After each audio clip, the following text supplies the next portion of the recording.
Hey guys, I'm Becky from Book Bite Reviews, and today I'm finally talking about the books that I read in May.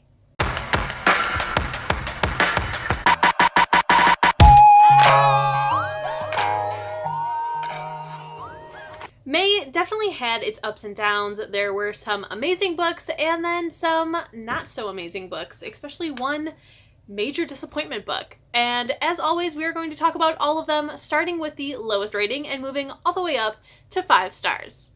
I am like half nervous to talk about this book because this book was such a major disappointment. That's why it is getting 2 stars. I feel like some people may disagree with me, but if you're being honest with yourself, you will totally agree with me. Yeah, let's just get into it. So my lowest rated book, my biggest disappointment book of the year so far, is The Betrothed by Kiera. You guys, I am so sad that this is in the 2-star pile. I totally expected it to be in the 5-star pile. This was one of my most anticipated releases. I could not freaking wait. But to be honest, I should have freaking knew that it wasn't going to be great. When I first heard about this book, I really loved the cover. However, the description didn't have me hooked. It didn't really sound like something I would be super into, but I decided to go ahead and just give it a whirl because it's Kiera. I love the Selection series. I gave all of those books 5 stars. They're amazing. And now she finally has a new book. And it was not good, you guys. I talked about it in a reading vlog, so you can definitely go and find that one. This book just felt super flat.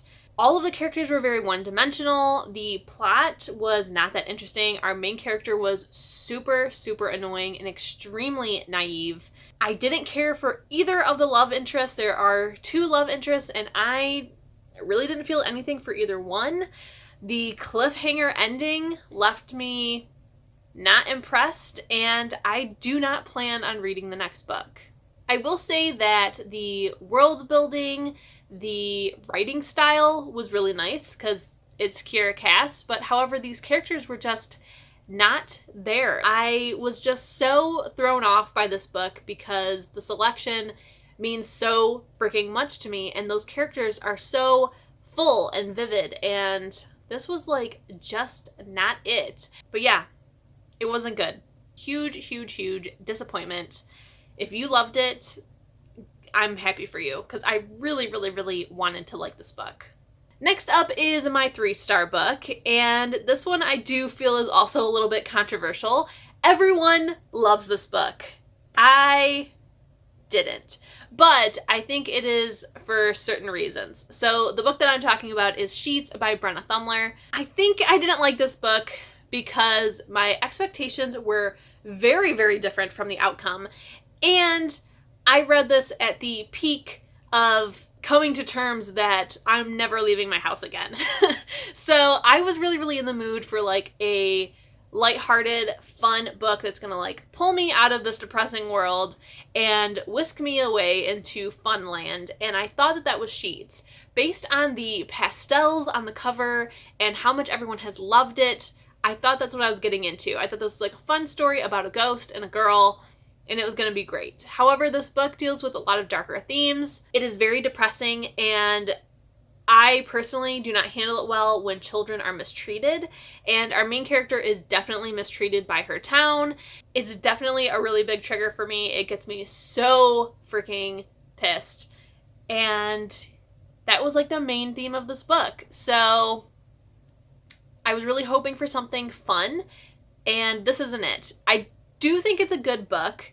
Again, I think it was just me of why I didn't like it. It wasn't the right time. It wasn't the right expectation. So definitely go in knowing that this book is going to deal with death. It's going to deal with mistreatment of children. Yeah, it's a darker book, but overall, a good book. Just wasn't for me. Wasn't the right time. Let's start talking about the 4 stars. So now, luckily, here on up is all great books that I really loved. For my 4 stars, I just have one, and that is The Kill by Alainna Macpherson. This is the 3rd and final book in the series, and I really enjoyed it. Unfortunately, this series just didn't have that 5-star obsession quality, but I still really enjoyed it, and I do highly recommend that you guys pick it up. I can't say a whole lot about this book without spoiling it, but you guys should definitely check out book 1. This book features many different paranormals. It definitely has a very interesting plot. It has a really good romance, in my opinion, and I really liked how this book ended up wrapping up. Alainna has said that this is the end for now, but that she does plan on writing more books that take place in this world later on. So I am very excited to check those out. I will definitely be interested in reading those. So hopefully it happens very soon. And also hopefully I like her new project. And now, last but definitely not least, let's talk about my 5-star books. First up was the book that I read for Rub Club this month, and that was Finale by Stephanie Garber. As you guys know, this is a reread for me. I did read this book originally when it first came out, but for Rub Club they asked me to read and rate it, so I did so. It was a really good experience. I feel like when I first read it, I read it way too quickly, and this time I got to take my time, really absorb it, and it was amazing. I absolutely loved it. Not shocking, but I did. Next is my book club pick, and that was The Beholder by Anna Bright. Again, another reread for me. I just really wanted my book club members to read this because I love it, and I also wanted to reread it in anticipation of the next book, which is The Boundless. When I originally read it as an ebook, and this time I decided to check out the audiobook. I really love the audio. The narrator's really good for Stella. I definitely see her in a different perspective than how I read it. But her accents for Olive Torden and his family seemed more Indian than they did Nordic. So that was definitely an interesting experience. But overall, I did really enjoy it. It is an amazing book, and if you haven't checked it out yet, please do so. Next, I decided to read some more Jennifer L. Armentrout, and I decided to read the last 2 books in the Gamble Brothers series, which is one of her adult series. So I read Tempting the Player and Tempting the Bodyguard.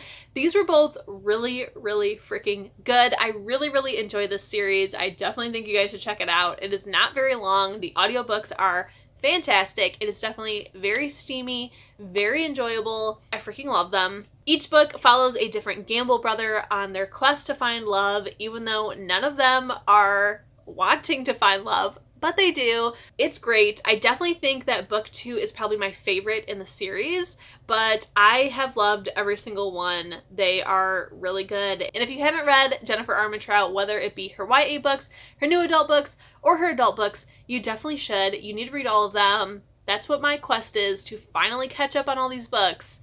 And I at least read 2 more.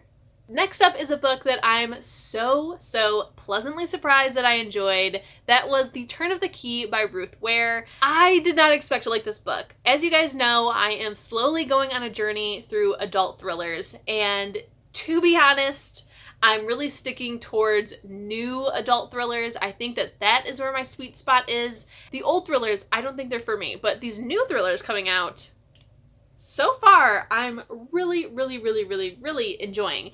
So this book definitely surprised me. It's in the 5-star pile. I definitely didn't think I was going to enjoy it, especially because I've heard mixed things about Ruth Ware.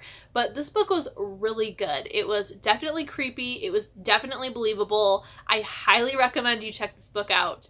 It was so good. And my final book that I want to talk about, which is my favorite book of the month, which is also a pretty big surprise as I wasn't going to read it at all. That is The Ballad of Songbirds and Snakes by Suzanne Collins.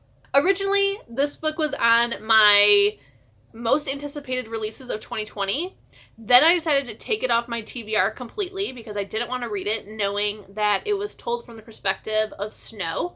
Then I decided to check it out anyways because I personally love villains. I do really enjoy Snow, and I was hoping that the book would redeem itself and not be an excuse or a sweep under the rug how awful President Snow is. I was hoping it was just like an explanation, not an excuse, and that is actually what it turned out to be. We follow President Snow when he is about 17, 18 years old, and he is very different from the man that we know of today. So it was very interesting to see how he grew up and how he became the way he is. He definitely didn't used to be a fan of the games, and it was very cool to see how this world can break you down. I will say that if you, like me, haven't read The Hunger Games in quite a long time, you're going to be surprised by how dark these books are. I have not read the books since before the movies came out, and that was a very, very long time ago. So jumping into this book and seeing all of these gruesome deaths before the games even started. Like, there were so many gruesome things that I totally forgot how dark this book is. I definitely loved it. I love that stuff, so it was a great experience for me. It was definitely a little shell-shocking at first because I was not expecting it for some reason.